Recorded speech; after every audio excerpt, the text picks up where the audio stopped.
Assalamualaikum warahmatullahi wabarakatuh.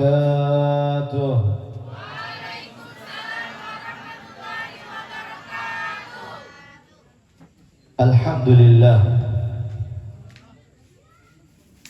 Alhamdulillahilladzi hadana bi'abdihil mukhtari man da'ana ilaihi bi'izni wa qad nadana labbaika ya man dallana wa hadana. Alhamdulillahilladzi waffaqa wa saddada wa qaddar wa nasaluhu taysira ma ta'assar wa wa'ada bil mazid liman u'tiya qalilan aw kathiran fashakar. Allahumma fasalli wa sallim ala sayyidina Muhammadin nuril anwar wa sirril asrar wa ala alihi wa sahbihi ajma'in, amma ba'du. Fauzikum wa nafsi bitaqwallah wa bita'atihi la'allakum tuflihun. Alhamdulillah, segala puji dan syukur kehadirat Allah Subhanahu wa ta'ala. Salawat dan salam kita kirimkan ke hariban junjungan kita Nabi besar Muhammad sallallahu alaihi wasallam. Tak lupa kepada para sahabatnya dan para ahlul bait keluarga Rasulullah sallallahu alaihi wasallam. Dan kita sebagai umat Rasulullah, mudah-mudahan kita mendapatkan syafaat beliau di hari kiamat nanti. Amin ya Allah ya Rabbal alamin. Tak lupa yang saya muliakan dan yang saya hormati Sayyidil Walid Al-Habib Ahmad bin Syekh Al-Bar. Yang saya muliakan, yang saya hormati Ustadz Salman Al-Farisi, Ustadz Abdullah Solof, Ustadz Sarjan. Yang saya muliakan, yang saya hormati Habib Alwi Assegaf, juga Ustadz Ali yang barusan membacakan maulid tiba yang sangat merdu. Para anak hadrah yang tampak berbahagia pada malam hari ini. Dan terkhusus yang saya muliakan kepala desa kita pada malam hari ini, Bapak Nasri Lule. Mudah-mudahan nih Pak Kades panjang umur, sehat walafiat, dimudahkan rezekinya. Mudah-mudahan biar 2 periode Pak Kades ya. Saudara, ini luar biasa. Kampung Juanga ini punya kepala desa yang kenal ahlul bait. Bagaimana beliau jelaskan tadi itu, jarang itu orang tahu mana keturunan Hasan, mana keturunan Husain. Al Hasan wal Husain sayyidah syabab di ahli jannah, banyak orang nggak tahu. Tapi desa Juanga punya kepala desa yang mengenal siapa keluarga Rasulullah. Mudah-mudahan beliau panjang umur. Saudara, kenapa saya katakan, saya titik beratkan tadi masalah kepala desa kenal ahlul bait. Saudara, kita lihat sekarang banyak fitnah bertebaran untuk ahlul bait Rasulullah. Bagaimana fitnah itu begitu gencarnya, ahlul bait diserang, bahkan dibilang terputus keturunannya, waliyadzubillah. Nah, kalau ini modal desa Juanga punya kepala desa cinta, mudah-mudahan paham-paham liberal kayak begitu nggak bakal masuk ke desa ini. Amin. Kalau berani masuk, ini kepala desa yang pertama pasang badan. Amin. Ini saudara ahlul bait Rasulullah. Bagaimana itu orang-orang di Jawa sana, mereka tesis ilmiah, data yang jelas bahwasanya ahlul bait Rasulullah terputus. Nauzubillah min dzalik, saudara. Dulu di zaman Rasulullah ada seorang kafir, orang musyrik, yang dia bilang Rasulullah ini abtar. Abtar itu, saudara, adalah orang yang cucunya gak ada, keturunannya terputus sebab punya anak perempuan. Sebagaimana kita tahu, para ahlul bait ini bernisbah, bernasab kepada Sayyidatuna Fatimah Az-Zahra. Semua nasab di muka bumi ini bernasab kepada ayah kecuali 4 orang yang mana nasabnya nyambungnya ke ibu, bukan ke bapak. Khusus, ini Allah berikan khusus. Yang pertama, saudara, ada namanya Nabi Allah Isa. Antum silahkan cari siapa nama bapak Nabi Isa. Kita kenal Isa ibnu Maryam, Isa bin Maryam. Ini khusus untuk Nabi Isa. Nabi Isa anaknya Maryam. Yang kedua adalah Al-Hasan dan Al-Husain dan anak turunannya. Mereka bernisbah kepada ibunya Sayyidatuna Fatimah. Begitu juga Sayyidatuna Fatimah yang meneruskan keturunannya. Ini khusus Allah berikan. Dan kita nggak boleh pungkiri itu. Innallaha yu'ti man yasha. Allah berhak memberikan kepada siapapun yang Allah ingin. Allah Tuhannya. Kok ente yang protes? Oh Allah kasih gini ke Sayyidah Fatimah, ibu saya nggak dapat. Kok ente protes? Allah yang Tuhan gitu. Allah berhak mau kasih kemuliaan kepada siapapun. Kita jangan berani-berani protes. Nah Allah kasih begitu untuk keturunan Sayyidatuna Fatimah. Nisbahnya ke Sayyidatuna Fatimah. Yang ketiga, saudara, mohon maaf beribu maaf. Orang yang bernisbah kepada ibu adalah anak zina. Anak zina itu dia nggak bisa pakai bin bapaknya. Bahkan ketika dia menikah, bapaknya nggak bisa jadi wali. Ketika bapaknya meninggal, dia nggak terima warisan. Kenapa dia nggak diakui anak secara syariat? Dia bernisbah kepada ibunya. Jadi ini anak nggak ada bapak. Dan yang terakhir, saudara, ada pendapat ulama. Ada sebagian ulama yang berpendapat nanti di hari kiamat. Di hari kiamat, bukan di dunia. Di hari kiamat semua manusia dinisbahkan kepada ibunya. Jadi kalau dipanggil satu persatu di hari kiamat, Fulan bin Fulanah begitu. Itu ada pendapat yang mengatakan seperti itu. Ini hanya 4 ini. Saudara, orang kafir ini bilang Rasul itu abtar, naudzubillah. Nabi keturunannya terputus. Itu dulu yang berani bilang begitu orang kafir. Sekarang 2023 kiai berani ngomong begitu.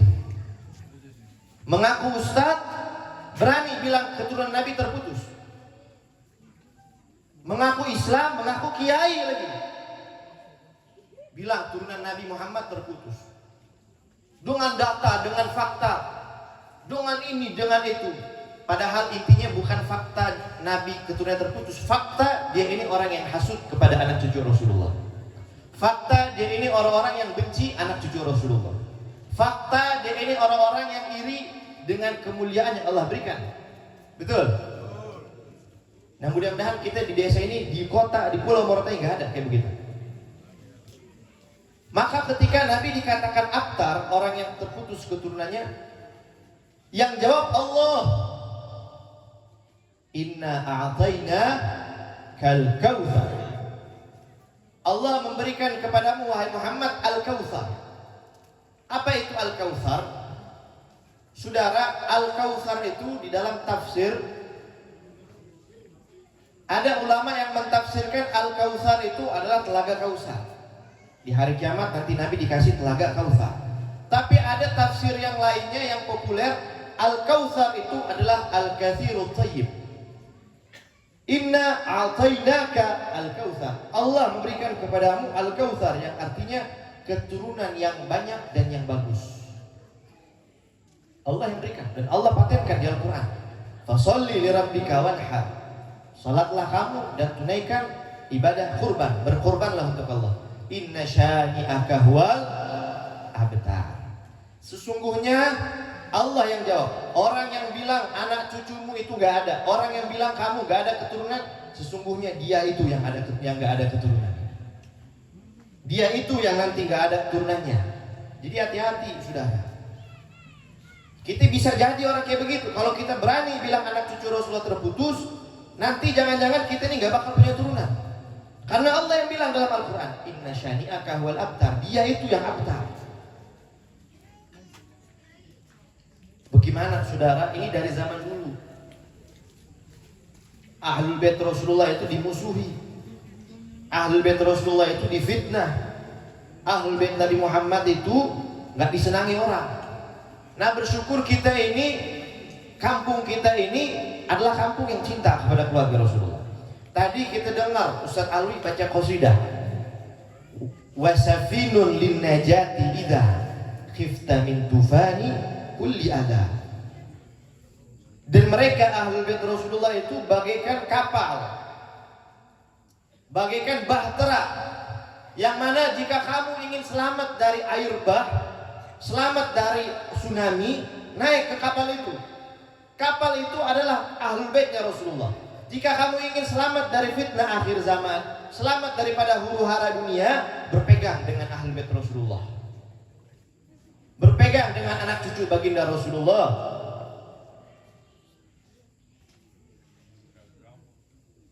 Jangan lepaskan Ahlul Bait Rasulullah. Saudara, ini Nabi Muhammad itu begitu memperhatikan Ahlul Baitnya, sehingga Nabi itu di dalam hadisnya Nabi bilang, Nabi katakan, kalau seandainya ada orang yang berbuat baik kepada anak cucuku, berbuat baik kepada anak cucuku, kemudian ini anak cucuku ini nggak mampu balas dia di dunia, artinya ini anak cucu meninggal masih punya utang budi kalau bahasa kita. Nanti di hari kiamat saya yang akan balas kebaikan ini orang. Itu janji Rasulullah. Mafhum hadisnya apa? Siapa orang yang berbuat zalim kepada anak cucuku, siapa orang berbuat jahat kepada keluargaku, siapa orang yang benci anak cucuku, maka nanti di hari kiamat kalau dia belum bisa balas di dunia, saya yang akan balas dia di hari kiamat. Ahlul Baitil Mustafa Tuhuri hum amanul ardi faddakiri. Ahlul Bait Nabi Muhammad itu adalah orang-orang yang suci. Itu kata Al-Habib Abdullah Haddad, mereka ini manusia suci. Kok bisa Imam Haddad menisbahkan Ahlul Bait orang suci? Dalilnya mana? Innallah innama yuridullah liyudhiba ankum ar-rijsa ahlal bait wa yutahhirakum tathira. Itu di Al-Quran. Allah ingin mensucikan Ahlul Bait Rasulullah sesuci-sucinya. Allah yang ingin, bukan Ahlul Bait, bukan Nabi. Allah yang ingin mensucikan Ahlul Bait. Makanya Imam Haddad bilang Ahlul Baitil Mustafa Tuhuri hum amanul ardi faddakiri. Mereka itu adalah pengaman bumi, mereka itu adalah paku bumi. Faddakiri, maka renungi, ingatlah.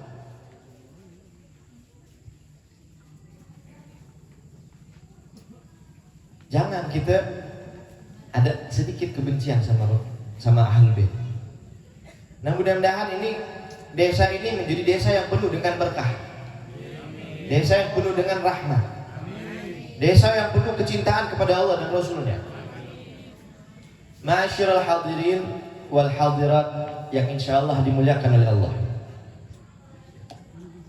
Kita baca maulid, ini bukti tanda cinta kita kepada Rasul, betul?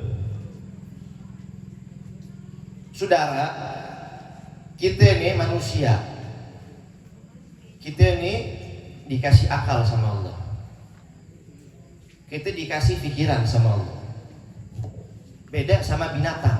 Maaf, binatang itu nggak dikasih pikiran, nggak dikasih akal, dikasih otak doang. Dikasih otak, akal nggak ada. Jadi kalau ada orang punya otak nggak punya akal, sama aja kayak hewan. Saudara, yang ingin saya sampaikan apa? Kita jangan mau kalah sama binatang. Kita tadi baca di dalam Maulid Diba itu sholawat. Salatullahi ma lahat kawakib ala khairi marrakiban najaib. Itu di syairnya dikatakan bagaimana? Hada hadis surah bismil habaib fahazal syukru a'tafar rakaib. Ini Syekh Abdul Rahman Ad-Dibai bilang apa? Hada hadi surah bismil habaib. Dulu ibu Bu, ini ibu tidur semua kayaknya nih. Bu, ibu, wah ini suaranya kayak lapar Pak Kades. Solo yo aus, kasihan kasih minum. Ibu, tuh betul kurang aqua tuh. Ibu, sehat ibu. Ibu masih semangat gak? Nah, kalau ibu-ibu semangat, dunia aman. Jangan lagi bom atom ini. Meteor jatuh ke sini aman kalau ada ibu-ibu semangat. Gak bisa udah, kalau ibu udah semangat, aman. Lanjut. Dulu itu orang itu belum ada mobil, belum ada motor. Jadi kalau mau kemana-mana naik onta. Naik apa? Naik onta. Ini onta unik.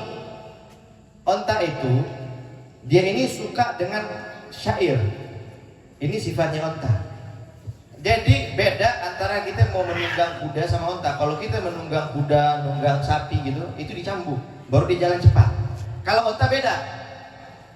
Onta itu kalau diikuti nyanyian dia semangat jalannya. Sama kayak kita, ada 100 juta semangat. Begitu. Onta begitu. Onta kalau dia jalan, yang nuntun itu cuman diam, dia jalan loyo, pelan. Makanya dulu orang kalau naik onta, ada yang nunggang, ada yang bawa tuntun, ada yang nyanyi di sebelah. Nyanyinya bukan nyanyi 100 juta, tapi nyanyinya sholawat sama Rasulullah. Ini onta, kalau dia mendengar sholawat sama Rasulullah, dia jalannya makin semangat. Hada hadis surah bismil habaib, fahazza syukru atafar rakaib. Para pendendang itu, pensyair, mereka menyanyikan nama kekasih Rasulullah. Fahazza syukru atafar rakaib. Maka itu onta dia langsung bergoncang dengan semangatnya. Alam taraha wa qad maddat khutaha wa salat min madami'iha sahaib. Apakah kamu tidak melihat bahwasanya ketika nama Nabi Muhammad itu disebutkan, dia memanjangkan langkahnya, buru-buru dia jalan. Itu onta nih, onta. Siapa? Onta. Dia dengar nama Rasulullah, dia jalan cepat, semangat. Bahkan dia bergoncang, kayak orang lagi lagi kasmaran gitu, pengen cepat-cepat. Wasalat min madami'iha sahaib. Enggak cukup sampai di situ, dia dengar nama Rasulullah lagi disebut, dia nangis. Onta. Ini unta, ibu, bukan manusia yang nangis, unta. Fada'jaz wa zimam wala tasukha fa inna faqaidu syawqiha lil hayy jazib. Kalau kita pengen ke Madinah naik onta, cukup baca selawat, baca syair, puji Rasulullah. Kata itu Imam Abdurrahman Ad-Dibai, gak perlu lagi orang yang nuntun arah. Kita kalau naik mobil ada GPS nuntun arah. Onta kata dia gak perlu, cukup sebutkan nama Rasulullah. Fasyauqi lil hayy jazib. Karena nanti yang jadi penuntun arahnya sampai ke kota Madinah itu kerinduan onta kepada Rasulullah. Sehingga onta dulu kalau cukup dinyanyikan qasidah, dinyanyikan selawat, dia langsung jalan ke Madinah. Tahu jalannya dia. Kenapa? Yang nuntun dia apa? Kerinduan dia kepada Rasulullah. Yang menuntun dia sampai kota Madinah. Maka kemudian di akhirnya apa itu dikatakan Imam Abdurrahman Ad-Dibai? Fahim taraban kama hamat wa illa fa innaka fi tariqil hubbi kadhib. Fahim taraban, maka semangatlah kamu. Semangat dengan Rasulullah. Kama hamat, sebagaimana onta itu semangat dengan Rasulullah. Sebagaimana onta itu bahagia dengan Rasulullah. Wa illa, kalau kamu belum bisa semangat dengar nama Rasulullah, kamu dengar Rasulullah belum bisa jadi asyik, belum bisa jadi orang yang terhibur dengan selawat kepada Rasulullah, fa innaka fi tariqil hubbi kadzib. Sesungguhnya kamu ini cinta kepada Rasulullah adalah cinta yang dusta. Kamu pembohong, ngaku doang cinta Rasulullah. Ngaku cinta Rasulullah, dengar selawat lama, bosan. Ngaku cinta Rasulullah, baca maulid, ngeluh, onta aja, semangat. Masa kalah sama onta? Betul. Ibu-ibu, bu, ibu mau nggak kalah sama onta? Mau nggak kalah sama onta? Jangan kalah sama onta ya. Masa onta dengar Rasulullah semangat, kita dengar nama Rasulullah ngantuk. Masa onta dengar nama Rasulullah makin happy, kita dengar nama Rasulullah bosan. Masa kalah sama onta? Jadi jangan mau kalah.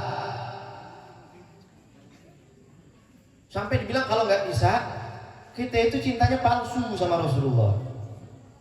Cintanya palsu, ngaku. Mudah-mudahan kita ini nggak ada yang cinta palsu sama Rasulullah. Mudah-mudahan kita cinta Rasulullah, cinta yang tulus. Amin. Gak ada yang amin nih, kayak nggak mau nih. Iya, masa doa kayak gitu nggak mau diaminin? Mudah-mudahan dapat cinta Rasulullah. Gak ada yang mau nih. Mudah-mudahan masuk surga. Jadi saudara, ini kita puji Rasulullah. Nggak cukup nih, kepanjangan. Dikatakan dalam Maulid Tiba nih, ibu suka baca Maulid Tiba nggak bu? Suka. Yang jawab cuma 4 orang hamba Allah. Ibu suka baca Maulid Tiba? Di dalam Maulid Tiba itu dibilang bagaimana? Madihuka qasirun walau jaa bi bazril majhud wa wasifuka ajizun an hasri ma hawaita min khisalil karami wal jud al kaunu isyaratun wa antal mabsud. Madihuka qasirun, memuji Rasulullah, qasirun walau jaa bi bazril majhud. Kalau kamu puji Rasulullah itu pujianmu kurang. Walau jaa bi bazril majhud, walaupun kamu kerahkan seluruh kekuatanmu, sampai kamu bosan, sampai kamu meninggal sekalipun, memuji Rasulullah qasir, kurang. Wa wasifuka ajizun an hasri ma hawaita min khisalil karami wal jud. Dan kita kalau ingin menghitung kemuliaan sifat Rasulullah, kita bakal lemah, kita bakal letih, kita bakal capek. Kenapa? Begitu banyak kemuliaan Rasulullah, min khisalil karami wal jud. Kenapa kayak begitu? Al-kaunu isyarah wa antal mabsud.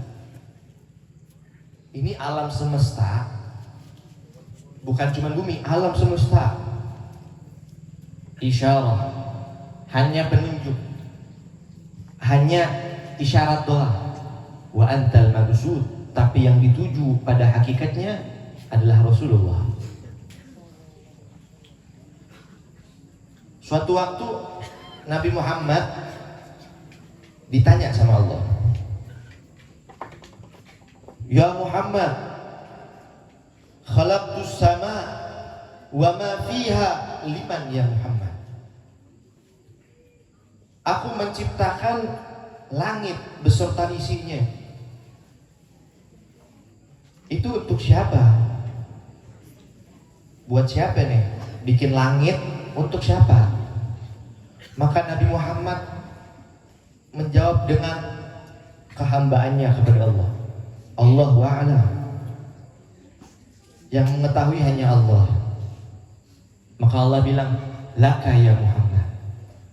Aku ciptakan langit beserta isinya, planet yang indah, bintang yang terang, bulan yang begitu cantik, matahari yang begitu terang. Itu semua saya ciptakan untukmu, wahai Muhammad. Kemudian Allah tanya lagi,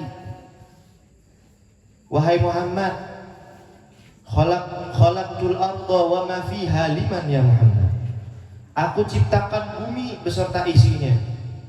Ada manusia, ada hewan, ada lautan, ada pulau yang indah, ada dodola, ada apa lagi tuh?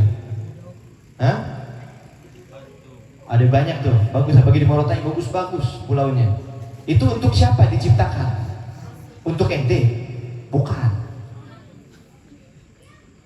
Untuk Pak Kades? Bukan. Untuk siapa? Laka ya Muhammad. Untukmu wahai Muhammad, aku ciptakan nih bumi yang cantik, yang indah, pantai yang bagus, serta isinya manusia. Itu untukmu wahai Muhammad. Laulaka ma khalaqtul aflah. Kalau bukan karenamu wahai Muhammad, aku tidak akan ciptakan ini alam semesta. Semuanya untuk Rasulullah. Al-kaunu isyarah wa antal mabsur. Kemudian Allah tanya satu pertanyaan yang membingungkan, pertanyaan yang ajaib, pertanyaan yang dahsyat. Allah tanya kepada Nabi Muhammad.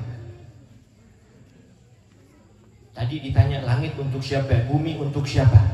Sekarang Allah tanya, wa ana liman ya Muhammad. Saya ini untuk siapa? Saya Allah untuk siapa? Maka Nabi Muhammad jawab, Allahu a'lam. Ya Allah, engkau lebih mengetahui. Perhatikan, Allah bilang, ana liman yusolli alaika ya Muhammad. Saya ini untuk miliknya orang-orang yang gemar bersolawat kepadamu. Saya ini khusus untuk orang-orang yang bersolawat kepadamu. Orang yang suka solawat, dia milik Allah, dan Allah punya dia. Saya ini untuk siapa? Kata Allah. Allah bilang, saya ini untuk orang yang gemar baca solawat. Saya ini untuk orang yang suka baca solawat. Saya ini untuk orang yang hobi baca solawat. Ini mari kita solawat sama-sama nih. Baca solawat. Mau? Baca solawat biar Rasulullah kenal sama kita, biar Allah mengakui kita. Karena Allah bilang, saya ini untuk orang yang bersolawat. Mari kita baca solawat. Salatullah salamullah ala taha salatullah salamullah ala yasin habibillah salatullah salamullah rasulillah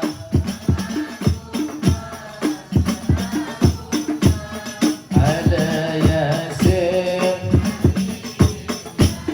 tawassalna bibismillah wa bilhadi rasulillah wa kulli mujahidin lillah bi ahlil bad Allah salatullah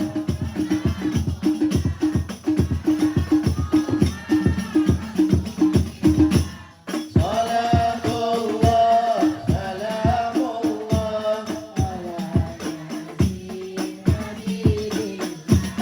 ilahi salimil ummah minal afati wan niqmah wa min hammin wa min ghummah bi ahlil badr ya Allah salatullah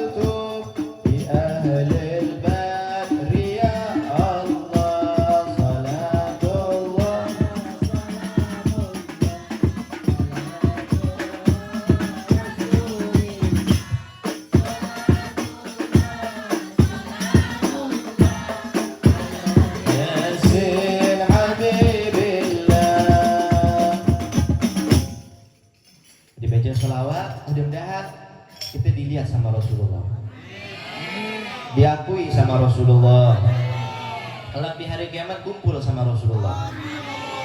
Saudara, dulu ada seorang badui datang sama Rasulullah. Ini belum beriman dia, orang kafir, orang gunung. Badui itu orang pedesaan yang tinggal di gunung.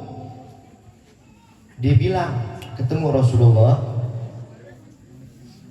dia waktu itu lagi bawa biawak. Tahu biawak? Dia bawa biawak.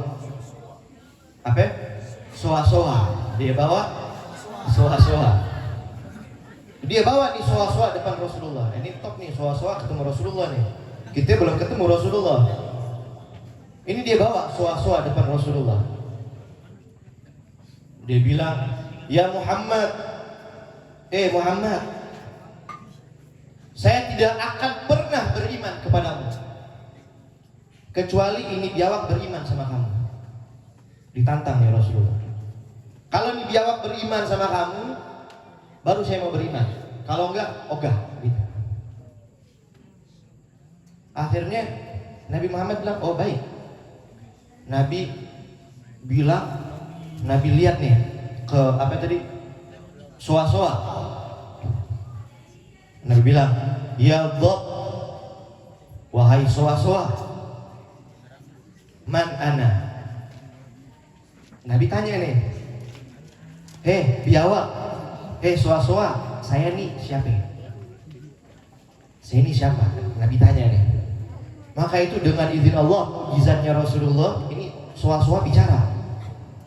Ini biawak ngomong. Anta Rasulullah. Itu soa-soa biawak bilang, engkau ini adalah utusan Allah. Ini kaget nih. Orang Badui dengar nih biawak bilang, engkau Rasulullah. Engkau beriman sama aku. Saya beriman ya Rasulullah. Itulah dikatakan di dalam diba, amana bihi dhab.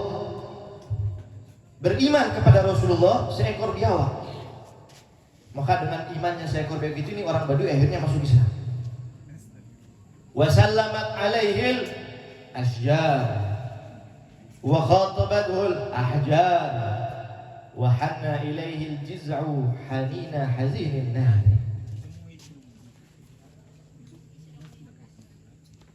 Binatang biawak beriman sama Rasulullah. Amana bihi dhab wa sallamat alaihil asjar. Rasulullah itu ketika Nabi Muhammad jalan melewati pohon, itu pohon-pohon mengucapkan salam sama Rasulullah. Assalamualaikum ya Rasulullah. Pohon. Wa khatabatul ahjar. Begitu juga batu-batuan kerikil dan batu-batuan semuanya berbicara kepada Rasulullah.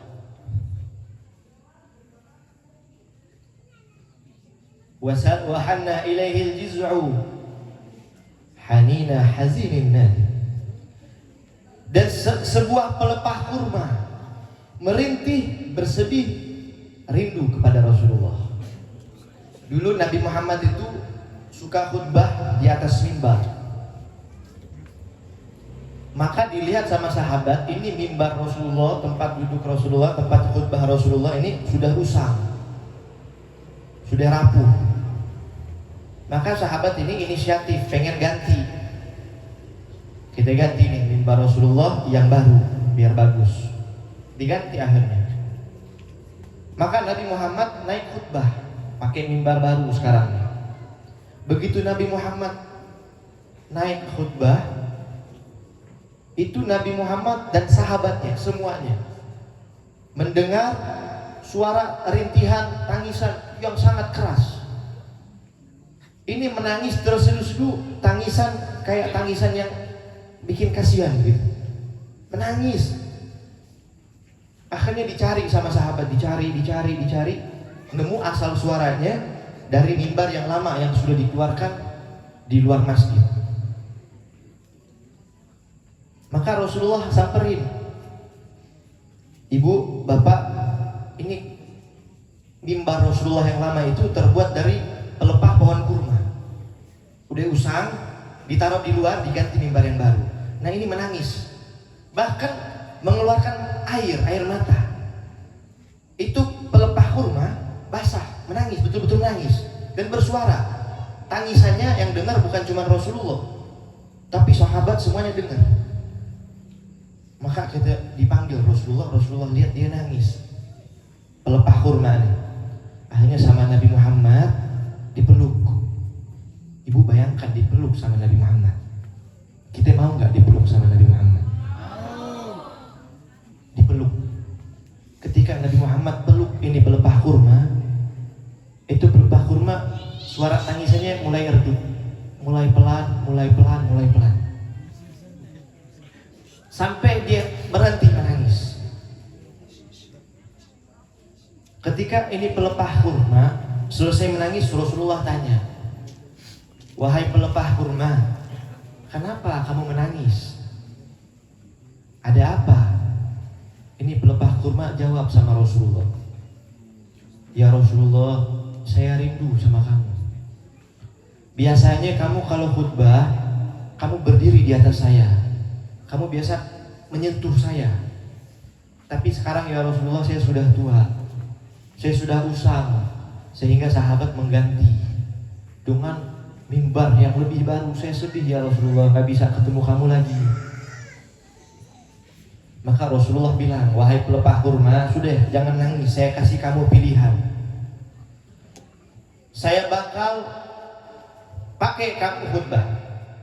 Itu mimbar yang baru, keluarkan. Saya tetap khutbah naik ke atas kamu, wahai pelepah kurma.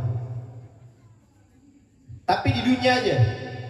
Saya meninggal, kita gak ketemu.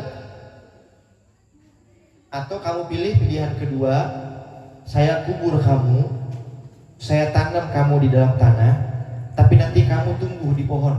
Kamu jadi pohon di surga bersama saya."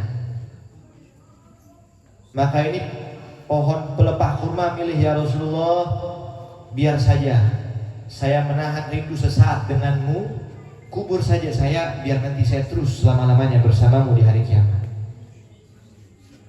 Ini pelepah kurma, bukan hewan lagi nih, benda mati. Menangis buat Rasulullah, rindu sama Rasulullah, gak mau pisah sama Rasulullah. Kita umatnya, kita harus lebih dari itu. Kita harus punya ikatan dengan Rasulullah. Kita harus punya koneksi dengan Rasulullah. Hati kita harus terikat cinta sama Rasulullah. Karena orang yang cinta sama Rasulullah gak bakal sengsara hidupnya. Orang cinta sama Rasulullah hidupnya aman. Bahkan bebatuan juga itu berbicara dengan Rasulullah. Hewan-hewan semuanya. Wa kullu dabbatin li Quraisyin nataqa bi fasihil ibarah mu'allinatan bi kamalil bishar. Dan seluruh binatang-binatang ternak milik kaum Quraisy berbicara dengan Rasulullah bi fasihil ibarah, dengan ibarat bahasa yang fasih, yang jelas, mu'allinatan bi kamalil bishar, sebagai tanda pengumuman ini adalah kesempurnaan kabar gembira yang diberikan oleh Allah. Saudara, beda antara mukjizatnya Rasulullah dengan mukjizatnya Nabi Sulaiman. Nabi Sulaiman bisa berbicara dengan hewan. Nabi Sulaiman bisa berbicara dengan semut, dengan bangsa jin, bisa berbicara dengan makhluk-makhluk yang lainnya. Itu mukjizat Nabi Sulaiman. Tapi Nabi Sulaiman ketika ingin berbicara dengan kaum yang berbeda, bukan makhluk manusia, Nabi Sulaiman yang disuruh sesuaikan diri. Kalau berbicara dengan semut, sesuaikan diri, bicara pakai bahasa semut. Mau bicara sama contohnya sama ikan, nanti menyesuaikan diri, bicara pakai bahasa ikan. Nabi Sulaiman yang ikut bahasa mereka. Beda sama Rasulullah. Rasulullah diberikan mukjizat bisa bicara dengan hewan, hewan yang ikut bicara pakai bahasa Rasulullah. Semua binatang bicara pakai bahasa Rasulullah. Mereka yang menyesuaikan diri pakai bahasa Rasulullah. Jadi hewan, onta, biawak tadi, ikan, semuanya, semut bicara pakai bahasa Rasulullah, bahasa manusia, bahasa Arab. Itu mukjizat kelebihannya Rasulullah. Semuanya isyarat. Wa antal mabsud. Tapi yang dituju hakikatnya adalah baginda Rasulullah. Hakikatnya ada Nabi Muhammad. Maka saudara, beruntung kalau kita di hati kita ini ada nama Nabi Muhammad. Beruntung kalau kita ini cinta sama Nabi Muhammad. Maka jangan kita cinta sama yang lainnya. Cinta sama Rasulullah. Cinta kepada Nabi Muhammad. Cinta kepada Allah. Jangan cinta yang lainnya. Oh Beb, saya punya anak, saya punya istri, saya punya keluarga, masa saya nggak boleh cinta? Boleh, kata siapa yang nggak boleh? Cuman jangan melebihi cinta kepada Rasulullah. Sayyidina Umar radhiyallahu anhu pernah datang sama Rasulullah. Ya Rasulullah, saya betul-betul cinta sama kamu ya Rasulullah. Tetapi cinta saya sama kamu masih kalah ketimbang cinta saya kepada keluarga saya. Maka Rasulullah bilang, la ya Umar, tidak wahai Umar. Oh belum ya Rasulullah, belum. Maka Sayyidina Umar koreksi diri lagi. Ya Rasulullah, sekarang saya sudah cinta kepadamu. Melebihi harta saya, melebihi keluarga saya. Tetap saya lebih cinta sama kamu. Keluarga saya nomor 2, kamu nomor 1. Tapi saya lebih cinta diri saya sendiri. Nyawa saya lebih pilih. Maka Nabi bilang, la ya Umar, belum wahai Umar. Enggak. Maka Sayyidina Umar perbaiki, koreksi lagi. Akhirnya bilang, ya Rasulullah, demi Allah engkau ya Rasulullah lebih saya cintai, lebih-lebih dari harta saya, melebihi anak saya, melebihi orang tua saya, melebihi keluarga saya. Bahkan saya cinta kepadamu wahai Rasulullah lebih-lebih dari diri saya sendiri. Maka Nabi bilang, al-an ya Umar, sekarang baru sempurna imanmu. La yu'minu ahadukum hatta akuna ahabbu ilaihi min nafsihi wa waladihi wa walidihi wan nasi ajma'in. Tidak sempurna keimanan seseorang sehingga dia menjadikanku orang yang paling dia cinta melebihi anaknya, melebihi orang tuanya, melebihi hartanya, bahkan melebihi seluruh manusia. Nabi Muhammad dijadikan manusia yang paling dia cinta. Nah tinggal kita lihat diri kita udah sejauh mana cinta sama Rasulullah. Sejauh mana cinta kita kepada Rasulullah, maka sejauh itu kesempurnaan iman kita. Oh Bib, saya cinta Rasulullah 1 tahun 1 kali kalau maulid. Nah udah, iman kita pas maulid aja. Sempurnanya pas maulid. Cinta sama Rasulullah kalau baca maulid doang, nah sudah, sempurna iman kita di situ. Tapi kalau orang imannya Rasulullah itu jadikan orang nomor 1 selama hidupnya, maka ini orang yang imannya sempurna. Saudara, terakhir kita tutup. Bagaimana seorang sahabat Rasulullah itu di pertempuran Uhud, ketika pasukan Rasulullah itu dipukul mundur sama kaum Quraisy, Nabi Muhammad itu terpojok, sehingga Nabi Muhammad itu sangat rawan untuk diserang. Ini di perang Uhud. Maka ada satu orang sahabat di situ, ketika dia lihat dari jauh ada kaum kafir Quraisy yang siap memanah Rasulullah, sudah dibidik Rasulullah. Ada yang siap pakai tombak menombak Rasulullah. Dia buru-buru lari. Ketika dia lari, langsung di hadapan Rasulullah, kemudian dia sodorkan dadanya dan dia katakan, wajhi li wajhikal fida wa nafsi li nafsikal waga. Ya Rasulullah, di pertempuran Uhud ini biar wajah saya menjadi tebusan atas wajahmu, dan biarkan nyawa saya, badan saya menjadi tameng untuk badanmu. Dan dia sodorkan badannya, mati membela Rasulullah. Bagaimana sahabat itu bukan hanya hartanya, nyawanya dikasih untuk Rasulullah. Nah, kita tinggal kita lihat sejauh mana cinta kita, sejauh mana pengorbanan kita. Saudara, cinta itu bukan kata sifat. Cinta itu kata kerja. Bukan kata benda cinta itu, tapi kata kerja yang harus dikerjakan dan dibuktikan. Cinta sama Rasulullah, ikuti Rasulullah. Cinta sama Rasulullah, banyakin baca sholawat. Cinta sama Rasulullah, banyakin ikut sunnahnya. Nah, mudah-mudahan kita ini tergolong hamba-hamba Allah yang cinta kepada Allah, umat Rasulullah yang cinta kepada Rasulullah, cinta kepada sahabat Rasulullah, cinta kepada keluarga Rasulullah. Dan tidak boleh dipisah antara cinta Allah, cinta Rasulullah, cinta sahabat, cinta Ahlul Bait, jangan dipisah.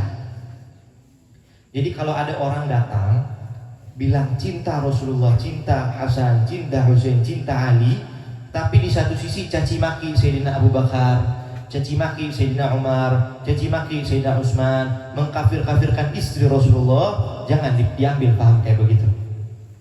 Usir. Kalau ada orang datang bawa pemahaman kayak begitu di kampung ini, usir. Atau sebaliknya, cinta sahabat, cinta istri Rasulullah, tapi benci sama Ahlul Bait Rasulullah, tidak mengakui anak cucu Rasulullah, benci sama ajaran anak cucu Rasulullah. Orang kayak begini usir. Jangan biarkan ada di kampung ini. Dulu Imam Haddad pernah ditanya antara faham nawasib sama faham rawafid. Nawasib ini orang yang tadi, yang pertama nawasib itu orang yang cinta sahabat, cinta istri Rasulullah, tapi mereka mengingkari Ahlul Bait. Ini namanya nawasib. Ada lagi rawafid atau rafidah. Rawafid ini orang yang cinta sama keluarga Rasulullah, cinta sama Sayyidina Ali, cinta sama Hasan, Husain, tapi mereka benci sama sahabat. Ini ditanya Imam Haddad, dua paham ini mana yang mendingan? Lebih mending mana nih? Antara orang yang cinta Rasul, Ahlul Bait benci sahabat, atau cinta sahabat benci Ahlul Bait, mendingan mana? Imam Haddad bilang begini, itu mereka berdua bagikan kotoran onta dibelah dua. Sama-sama kotoran onta, cuma dibelah dua aja. Sama-sama kotoran, sama-sama nggak ada yang baik, sama-sama najis. Jangan diikut kayak begitu. Nah, jadi bagaimana? Yang betul Ahlus Sunnah wal Jamaah, cinta Ahlul Bait, cinta sahabat Rasulullah, cinta sahabat Rasulullah, cinta Ahlul Bait. Nah, itu Ahlus Sunnah wal Jamaah. Nah, mudah-mudahan kita ini tergolong pengikut akidah yang benar. Ahlus Sunnah wal Jamaah, cinta Rasulullah, cinta para habaib. Tadi sedikit bagaimana para habaib ini, mereka ini yang mendakwahkan Islam di Nusantara. Wali Songo daripada Ahlul Bait Rasulullah. Para habaib tidak usah jauh-jauh. Kita di Maluku Utara ini tadi begitu kita disambut pakai azan, ada azan itu saya berdiri lama, saya saya terbayang bagaimana dulu dakwahnya Al Habib Muhammad bin Abdurrahman Al-Bani, tuang Kota Lama. Habib Muhammad bin Abdurrahman Al-Bani itu datang ke Halmahera, ke Loloda, ke Dagasuri dan lain sebagainya. Itu mendakwahkan supaya azan ini didengarkan di wilayah itu. Jadi tadi saya bayangkan itu bagaimana pahala jariah yang mengalir kepada Habib Muhammad. Bagaimana perjuangan beliau itu yang mengislamkan ini Halmahera dan Maluku Utara ini. Kita enak, kita anak cucunya sekarang tinggal disambut. Mereka dulu yang menyebarkan itu. Mereka dimusuhi, mereka dilawan, mereka difitnah.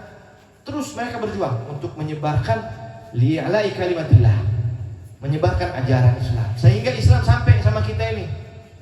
Islam sampai ke anak cucu, ke kita, ke orang tua, cicit-cicit, dotu-dotu kita terdahulu. Kalau enggak, kita enggak kenal Allah, kita enggak kenal Nabi Muhammad, kita enggak kenal sholat. Mereka itu para habaib, para ahlul bait. Dulu Habib Muhammad itu, ibu, bapak, ketika didatangkan sama Sultan Ternate, namanya Sultan Usman Shah.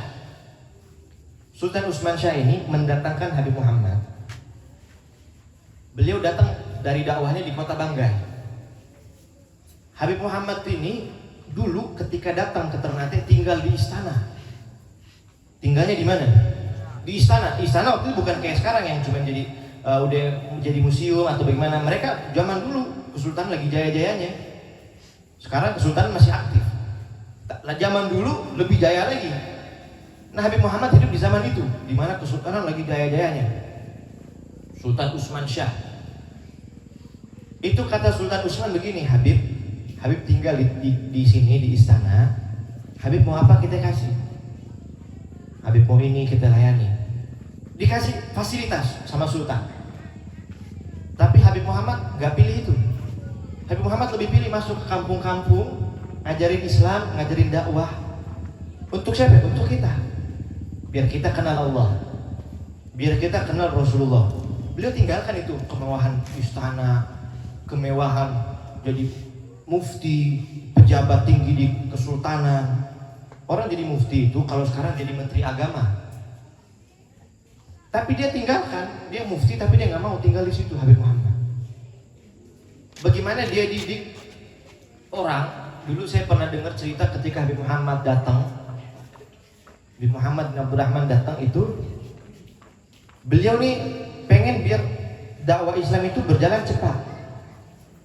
Akhirnya beliau bilang sama Sultan Usman itu, wahai Sultan, kasih saya 10 orang pemuda yang cerdas, yang tangkas, yang pinter, biar saya ajarkan mereka, biar bisa bantu dakwah. Kalau saya sendiri mungkin ini Maluku Utara terlalu besar, tapi kasih saya anak buah, biar saya didik mereka, 10 orang yang cerdas. Maka Sultan bilang sama Habib Muhammad, Beb, Tuan, saya kasih kamu 9 pemuda. Kok bisa? Kan mintanya 10. Saya kasih kamu 9 pemuda cerdas, cukup untuk kamu ajarkan. Nanti orang ke-10 itu saya nggak akan belajar sama kamu. Itu sultan-sultan terdahulu. Akhirnya Habib Muhammad ajar tuh. Akhirnya sekarang ya, wallahu alam, apakah benar apa enggak? Akhirnya filosofi Imam 9 di Kesultanan Ternate itu diambil dari situ. Bagaimana Habib Muhammad meminta 9 orang murid, untuk dididik. Akhirnya jadi terus tuh Imam 9 di Masjid Kesultanan. Nah, walhasil saudara, mudah-mudahan kita bisa jaga warisan dari Habib Muhammad. Kita bisa jaga warisan dari Al Habib Hashim, tuang kota Malibuku. Beliau ini Habib Hashim juga sering dakwah, masuk ke Loloda, masuk ke Halmahera untuk ngajarin kita umat Rasulullah. Jadi kita ini dapat dari mereka, tinggal kita jaga. Anak cucu kita lindungi dari akidah-akidah yang enggak benar. Kalau emang akidah yang macam-macam itu benar, dulu Habib Muhammad dakwahnya bawa akidah kayak begitu, yang benci sana, benci sini, caci maki sana, tapi nggak ada, karena itu ajaran yang nggak benar. Jadi kita tinggal jaga nih, manhaj kita berjalan di atas thariqah Ahlus Sunnah wal Jamaah, jangan melenceng ke sana, melenceng ke sini, istiqomah di jalan yang dirintis Habib Muhammad bin Abdurrahman Al-Bar, di jalan yang dirintis oleh Al Habib Hashim bin Muhammad bin Abdurrahman Al-Bar, di jalan yang dirintis oleh saudara-saudara Habib Hashim, Habib Hussein, Habib Mutahar, dan lain sebagainya. Jalan di atas jalan mereka, mudah-mudahan kita kumpul bareng sama mereka. Kita bisa duduk bareng mereka, masuk surga bersama-sama dengan mereka, bersama Rasulullah sallallahu alaihi wasallam. Allahumma ja'al jam'ana hadza jam'an marhuma wa tafarraqana min ba'di tafarruqan ma'suma wa la taj'al fina minna shaqiyan wa la mahruma. Allahumma hadina bihudak waj'alna mimman yusari'u fi ridha wa la tuwallina waliyan siwak wa la taj'alna mimman khalafa amraka wa 'asa. Wa hasbunallahu ni'mal wakil, ni'mal maula ni'man nasir, wa la haula wa la quwwata illa billahil azim. Sallallahu alaihi Muhammadin wa ala alihi wasallam. Alhamdulillahirabbil alamin. Ibu-ibu, bapak-bapak, saya minta maaf kalau ada kesalahan, terlalu panjang, salah kata dan